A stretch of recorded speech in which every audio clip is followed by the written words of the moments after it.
మీకు తెలుసు కదా 30% ఫిట్మెంట్ 2018 మే 16వ తేదీన ప్రగతి భవన్లో మీటింగ్ పెట్టి ఉద్యోగ సంఘాలతో జూన్ ఎండ్కి ఐఆర్ ఇస్తా, ఆగస్టు 15 పిఆర్సీ ఇస్తా అన్నాడు.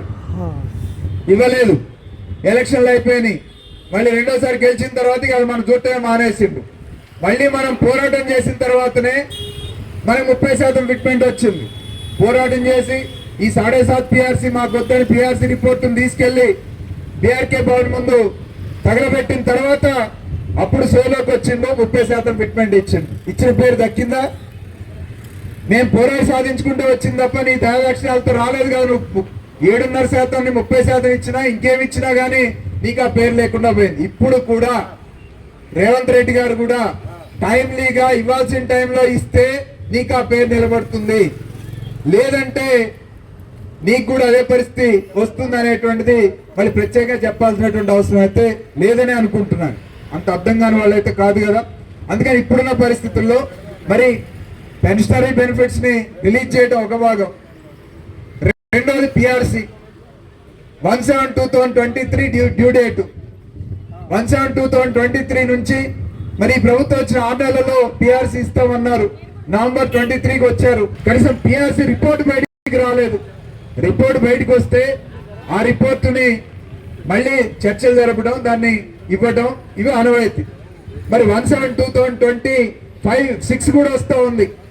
అంటే 3 ఏళ్ళు ముచ్చటగా 36 నెలలు పూర్తయ్యే పరిస్థితి వస్తూ ఉంది. ఇంకా వెయిట్ చేద్దామా పిఆర్సీ కోసం? పిఆర్సీలో బెనిఫిట్ ఎవరికి? పిఆర్సీ ఫిట్మెంట్ బెనిఫిట్ ఇవాళ ఉన్న పెన్షనర్స్ కి వస్తుంది. ఇది ఇప్పుడు ఇవ్వకపోతే రాబోయే రోజుల్లో సెంట్రల్ యాక్ట్ ఇంప్లిమెంటేషన్ లోకి వస్తే ఇక పిఆర్సీ ఉండదు పెన్షనర్స్. ఆ పరిస్థితి వస్తే మనం మళ్ళీ పిఆర్సీ శాశ్వతంగా నష్టపోతాం. ఆ నష్టం జరిగే లోపు కనీసం ఈ పిఆర్సీ తీసుకోవాల్సినటువంటి అవసరం ఉంది. కాబట్టి పిఆర్సీ కోసం కూడా మనం కొట్లాడి 1/7/2026 లోపల పిఆర్సీ రిపోర్ట్ తెప్పించుకోవాలా, పిఆర్సీ అమలు జరుపుకోవాలా. దానికోసం కూడా జేఏసీగా పోరాడానికి వస్తారా, లేకపోతే ఈఎస్పీసీగా ఉపాధ్యాయ సంఘాలుగా ప్రయత్నం చేస్తున్నాం. అన్ని ఉపాధ్యాయ సంఘాలను కలిసి విద్యారంగ ఉపాధ్యాయ సమస్యలతో పాటు ఈ ముఖ్యమైన పెండింగ్ సమస్యల పరిష్కారం కోసం పోరాడాలని, అవసరమైతే ఆ సందర్భంలో టాప్రా లాంటి పోరాట సంస్థల్ని కూడా కలిసి రావాల్సిందిగా విజ్ఞప్తి చేస్తా ఉన్నాం. మనందరం కలిసి పనిచేస్తామని కూడా ఆ రకంగా అవసరమైతే ప్రత్యామ్నాయ చేసి కూడా వెనకాడాల్సినటువంటి అవసరం లేదని కూడా ఈ సందర్భంగా మీ దృష్టికి తీసుకొస్తా ఉన్నా. మరి మరో ముఖ్యమైనటువంటి సమస్య హెల్త్ కార్డ్స్. గతంలో 2009లో బహుశా సెప్టెంబర్ 2 రాజశేఖర రెడ్డి గారు చనిపోయిన రోజు మొట్టమొదటిసారిగా ఈ హెల్త్ కార్డ్స్ కు సంబంధించి నగదు రహిత వైద్యం అనే అంశం మీద సెక్రటరియట్ లో చర్చలో ఉన్నాం. ఆ రోజు ఆ చర్చలో ఉన్న సందర్భంలోనే ఆ వార్త తెలిసింది హెలికాప్టర్ క్రాషింగ్ గురించి. సో ఆ రోజు నుంచి ఆ పిఆర్సీ రికమెండ్ చేసింది. మనము పోరాడితే తప్ప, మన సమస్యల్ని డిమాండ్ చేస్తే తప్ప పరిష్కారం చేయడానికి సిద్ధంగా లేదు ఆ ప్రభుత్వం అయినా ఈ ప్రభుత్వం అయినా. ఇవాళ ఈ ప్రభుత్వం కూడా గమనించాల్సింది ఏంటి? ఉద్యోగులు కానీ, ఉపాధ్యాయులు కానీ, పెన్షనర్లు కానీ ప్రభుత్వంతో ఎందుకు సానుకూలంగా ఉన్నారు? మీ మీద నమ్మకంతోటే కదా. 2 ఏళ్ళు అయిన తర్వాత కూడా ఆ నమ్మకాన్ని నిలుపుకోవాలనేటువంటి సోయి లేకపోతే ఎట్లా? అందుకని ఈరోజు మరి ఈ సమస్యల పరిష్కారం కోసం మళ్ళీ పోరాటానికి సిద్ధంగా ఉన్నటువంటి పరిస్థితి ఏర్పడింది. ప్రధానంగా 2004 తర్వాత రిటైర్ అవుతున్నారు. ఎందుకు రిటైర్ అవుతున్నారు? అంతకుముందు 3 ఏళ్ళు 24 అంతకుముందు 3 ఏళ్ళు పెంచారు.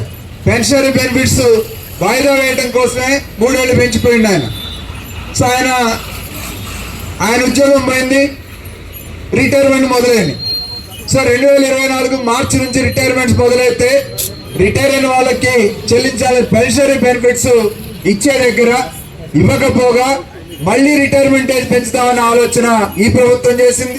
అప్పుడు కూడా 1 సంవత్సరం 2 ఏళ్ళలో పెంచుతానంటే ఎట్టి పరిస్థితుల్లో పెంచడానికి వీలు లేదని కేబినెట్ సెక్రటరీ దగ్గర చెప్పాం.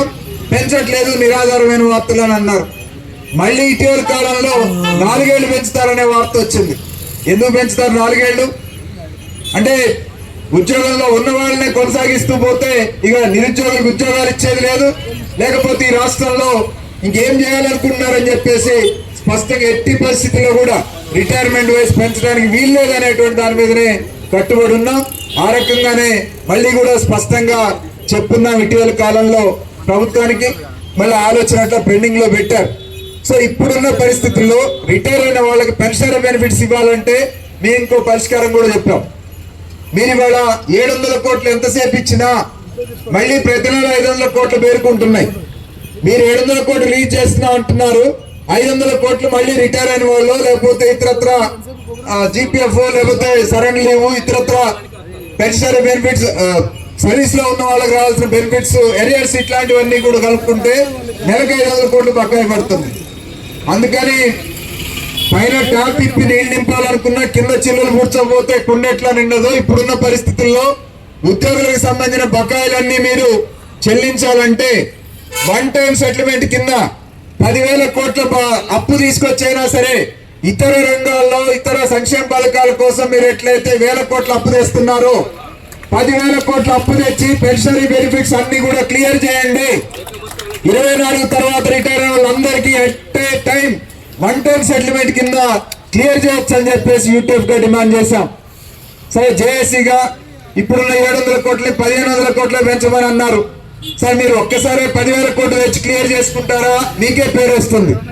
లేదు 1,500 కోట్లు మా జేఏసీ వాళ్ళు అడిగినట్లు 1,500 కోట్లు ఇచ్చి అందులో ఒక 1000 కోట్లు రిటైర్మెంట్ అయిన 2024 తర్వాత రిటైర్ అయిన వాళ్ళకే కేటాయిస్తారా? సంతోషం.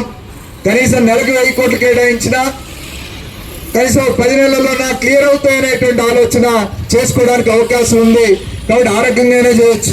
అందుకని మనసు ఉంటే మార్గం ఉంటుంది. ఇవాళ ఆంధ్రప్రదేశ్ లో అమలు జరుగుతూ ఉంది. 90 రూపాయలు 150 రూపాయలు అట్లా మినిమం తీసుకొని ఖర్చు చేస్తూ ఉన్నారు. హెల్త్ స్కీమ్ అమలు జరుగుతూ ఉంది.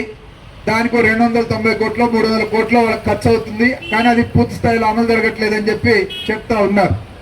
మనం అనేది ఇక్కడ మనం ఇవాళ 1.5% ఇచ్చినా 2% ఇచ్చినా కూడా అంత బెటర్గా అమలు జరుగుతున్న గ్యారంటీ ఉందా అని అడగాలి. ఎందుకంటే హెల్త్ స్కీమ్కి సంబంధించి కార్పొరేట్ హాస్పిటల్స్ దోపిడీని అరికట్టకుండా కార్పొరేట్ హాస్పిటల్స్ని కార్పొరేట్ విద్యాలయాల యొక్క ఫీజుల్ని నియంత్రించకుండా ఉచిత కార్డుల నగదు రహిత వైద్యం మనకు అందుతుందంటే అది పుట్టి మాట అవుతుంది. ఎడారిలో ఓయాసిస్ లాగానే మనకు కనపడుతూ ఉంటాయి అంతే. ఎందుకంటే ఇవాళ ఉన్న పరిస్థితుల్లో ఎండమావులు ఓయాసిస్ కాదు ఎండమావులు లాగానే ఉంటాయి. ఎందుకంటే ఇవాళ మనం చూసినప్పుడు హెల్త్ కార్డులు అని అడుగుతున్నాం. హెల్త్ కార్డులు ఇచ్చిన తర్వాత ఓపీ ఉంటుందా?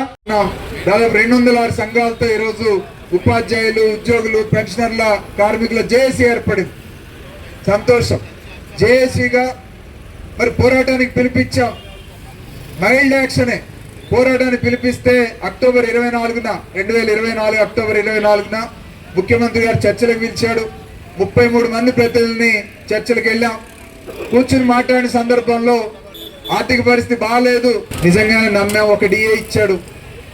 సరే 3 డిఏ అప్పటికే 5 డిఏలు పెండింగ్ ఉన్నాయి. 3 డిఏలు ఇచ్చారు. 3 డిఏలు ఇస్తా అన్నారు. 1 డిఏ ఇచ్చారు. తర్వాత మళ్ళీ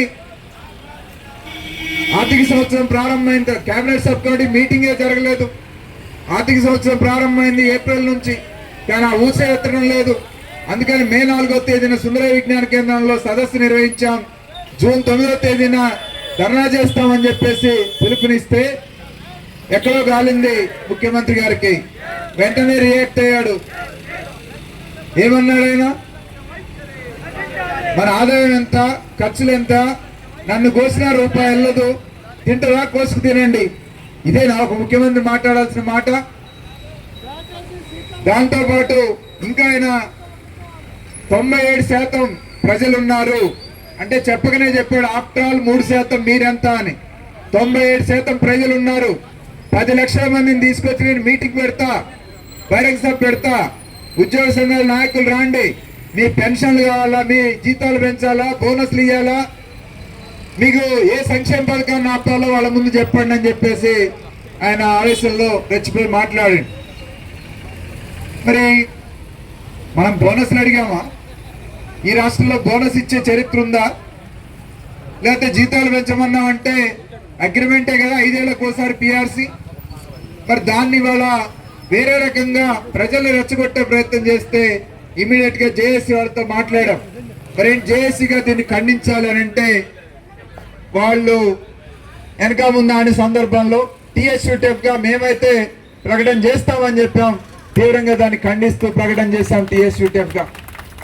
ఏనాడు రాజీపల్లి ఆనాడైనా ఈనాడైనా అధికార పక్షం అయినా ప్రతిపక్షం అయినా మనకు వాళ్ళతో సంబంధం లేదు. మనం ఉపాధ్యాయుల పక్షం ఉద్యోగుల పక్షం ఎప్పుడైనా కానీ. అందుకనే ఈరోజు నిర్బంధంగా ఖండించాం. అది ప్రజల్లో కూడా వ్యతిరేకత వచ్చింది. ముఖ్యమంత్రి స్థాయిలో ఈ రకంగా మాట్లాడటం ఆ స్థాయిని దిగజార్చడం అనేటువంటి పరిస్థితి వచ్చింది. అనివార్యంగా రిపేర్ మెకానిజంలో భాగంగా ఆఫీసర్స్ కమిటీని వేశారు. హడావిడిగా కేబినెట్ సబ్ కమిటీని కూర్చోబెట్టారు, చర్చలు చేశారు, మాట్లాడారు. మళ్ళీ ఒక 2 డిఏలు ఒప్పుకున్నారు. మళ్ళీ 700 కోట్లు ప్రతి నెల 700 కోట్లు ఇస్తామని చెప్పి హామీ ఇచ్చారు. సంతోషం. కానీ 700 కోట్లు ఏమి ఇస్తున్నారు? 700 కోట్లు ఎట్లా సరిపోతాయి? ఇవాళ 700 కోట్లు ఆ రోజే చెప్పే మాట ఏంటి? వారం రోజుల్లో హెల్త్ కార్డ్స్ ఇష్యూ చేస్తాం. కనీసం పిఆర్సీ రిపోర్ట్ బయటికి రాలేదు. రిపోర్ట్ బయటకు వస్తే ఆ రిపోర్టుని మళ్ళీ చర్చలు జరపడం, దాన్ని ఇవ్వడం, ఇవి ఆనవాయితీ. మరి 1/7/2025/6 కూడా వస్తూ ఉంది. అంటే 3 ఏళ్ళు ముచ్చటగా 36 నెలలు పూర్తయ్యే పరిస్థితి వస్తూ ఉంది. ఇంకా వెయిట్ చేద్దామా పిఆర్సీ కోసం? పిఆర్సీలో బెనిఫిట్ ఎవరికి? పిఆర్సీ ఫిట్మెంట్ బెనిఫిట్ ఇవాళ ఉన్న పెన్షనర్స్ కి వస్తుంది. ఇది ఇప్పుడు ఇవ్వకపోతే రాబోయే రోజుల్లో సెంట్రల్ యాక్ట్ ఇంప్లిమెంటేషన్ లోకి వస్తే ఇక పిఆర్సీ ఉండదు పెన్షనర్స్. ఆ పరిస్థితి వస్తే మనం మళ్ళీ పిఆర్సీ శాశ్వతంగా నష్టపోతాం. ఆ నష్టం జరిగే లోపు కనీసం ఈ పిఆర్సీ తీసుకోవాల్సినటువంటి అవసరం ఉంది. కాబట్టి పిఆర్సీ కోసం కూడా మనం కొట్లాడి 1/7/2026 లోపల పిఆర్సీ రిపోర్ట్ తెప్పించుకోవాలా, పిఆర్సీ అమలు జరుపుకోవాలా. దానికోసం కూడా జేఏసీగా పోరాడానికి వస్తారా, లేకపోతే యూఎస్పీసీగా ఉపాధ్యాయ సంఘాలుగా ప్రయత్నం చేస్తున్నాం. అన్ని ఉపాధ్యాయ సంఘాలను కలిసి విద్యారంగ ఉపాధ్యాయ సమస్యలతో పాటు ఈ ముఖ్యమైన పెండింగ్ సమస్యల పరిష్కారం కోసం పోరాడాలని, అవసరమైతే ఆ సందర్భంలో టాప్రా లాంటి పోరాట సంస్థల్ని కూడా కలిసి రావాల్సిందిగా విజ్ఞప్తి చేస్తా ఉన్నాం. మనందరం కలిసి పనిచేద్దామని కూడా ఆ రకంగా అవసరమైతే ప్రత్యామ్నాయ జేఏసీ కూడా వెనకాడాల్సినటువంటి అవసరం లేదని కూడా ఈ సందర్భంగా మీ దృష్టికి తీసుకొస్తా ఉన్నా. మరి మరో ముఖ్యమైనటువంటి సమస్య హెల్త్ కార్డ్స్. గతంలో 2009లో బహుశా సెప్టెంబర్ 2 రాజశేఖర రెడ్డి గారు చనిపోయిన రోజు మొట్టమొదటిసారిగా ఈ హెల్త్ కార్డ్స్ కు సంబంధించి నగదు రహిత వైద్యం అనే అంశం మీద సెక్రటరియట్ లో చర్చలో ఉన్నాం. ఆ రోజు ఆ చర్చలో ఉన్న సందర్భంలోనే ఆ వార్త తెలిసింది హెలికాప్టర్ క్రాషింగ్ గురించి. సో ఆ రోజు నుంచి ఆ పిఆర్సీ రికమెండ్ చేసింది. దాదాపు 206 సంఘాలతో ఈరోజు ఉపాధ్యాయులు, ఉద్యోగులు, పెన్షనర్ల, కార్మికుల జేఏసీ ఏర్పడింది. సంతోషం. జేఏసీగా మరి పోరాటానికి పిలిపించాం. మైల్డ్ యాక్షనే పోరాటాన్ని పిలిపిస్తే అక్టోబర్ 24న 2024 అక్టోబర్ 24న ముఖ్యమంత్రి గారు చర్చలకు పిలిచాడు. 33 మంది ప్రతినిధుల్ని చర్చలకు వెళ్ళాం. కూర్చుని మాట్లాడిన సందర్భంలో ఆర్థిక పరిస్థితి బాగాలేదు. ఇవాళ ఆంధ్రప్రదేశ్ లో అమలు జరుగుతూ ఉంది. 90 రూపాయలు, 150 రూపాయలు అట్లా మినిమం తీసుకొని ఖర్చు చేస్తూ ఉన్నారు. హెల్త్ స్కీమ్ అమలు జరుగుతూ ఉంది. దానికి 290 కోట్లు 300 కోట్లు వాళ్ళకి ఖర్చు అవుతుంది. కానీ అది పూర్తి స్థాయిలో అమలు జరగట్లేదని చెప్పి చెప్తా ఉన్నారు. మనం అనేది ఇక్కడ మనం ఇవాళ 1.5% ఇచ్చినా 2% ఇచ్చినా కూడా అంత బెటర్గా అమలు జరుగుతున్న గ్యారంటీ ఉందా అని అడగాలి. ఎందుకంటే హెల్త్ స్కీమ్కి సంబంధించి కార్పొరేట్ హాస్పిటల్స్ దోపిడీని అరికట్టకుండా, కార్పొరేట్ హాస్పిటల్స్ని, కార్పొరేట్ విద్యాలయాల యొక్క ఫీజుల్ని నియంత్రించకుండా ఉచిత కార్డుల నగదు రహిత వైద్యం మనకు అందుతుందంటే అది పుట్టి మాటే అవుతుంది. ఎడారిలో ఓయాసిస్ లాగానే మనకు కనపడుతూ ఉంటాయి అంతే. ఎందుకంటే ఇవాళ ఉన్న పరిస్థితుల్లో ఎండమావులు ఓయాసిస్ కాదు, ఎండమావులు లాగానే ఉంటాయి. ఎందుకంటే ఇవాళ మనం చూసినప్పుడు హెల్త్ కార్డులు అని అడుగుతున్నాం. హెల్త్ కార్డులు ఇచ్చిన తర్వాత ఓపీ ఉంటుందా? దాదాపు 206 సంఘాలతో ఈరోజు ఉపాధ్యాయులు, ఉద్యోగులు, పెన్షనర్ల, కార్మికుల జేఏసీ ఏర్పడింది. సంతోషం. జేఏసీగా మరి పోరాటానికి పిలిపించాం. మైల్డ్ యాక్షనే పోరాటాన్ని పిలిపిస్తే అక్టోబర్ 24న 2024 అక్టోబర్ 24న ముఖ్యమంత్రి గారు చర్చలకు పిలిచాడు. 33 మంది ప్రతినిధుల్ని చర్చలకు వెళ్ళాం. కూర్చుని మాట్లాడిన సందర్భంలో ఆర్థిక పరిస్థితి బాగాలేదు,